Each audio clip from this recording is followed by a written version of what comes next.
বর্তমান সময়ে সেলিব্রিটিরা অর্থাৎ নায়ক নায়িকারা তারা দেশে বিদেশে বিভিন্ন জায়গায় ঘুরতে যায় এবং এই ঘোরার বিভিন্ন ছবি ভিডিও তারা সামাজিক যোগাযোগ মাধ্যমে আপলোড করে।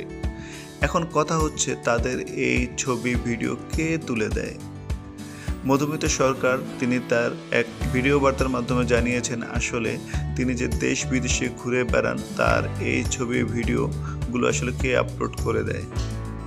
তিনি জানান তিনি যেখানে ঘুরতে গিয়েছিলেন সেখানকার একজন গাইড এবং ওই স্থানটির মালিক তার ছবি ভিডিওগুলো আপলোড করতে অর্থাৎ তুলে দিতে সাহায্য করেছেন।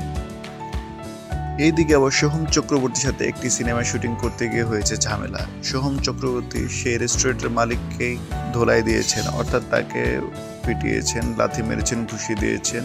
পরবর্তী সময়ে তিনি আবার সেই রেস্তোরাঁর মালিকের কাছে ক্ষমা চেয়েছেন। এ বিষয়ে মধুমিতার কাছে জানতে চাওয়া হলে তিনি বলেন তিনি এই বিষয়ের কিছু জানেননি।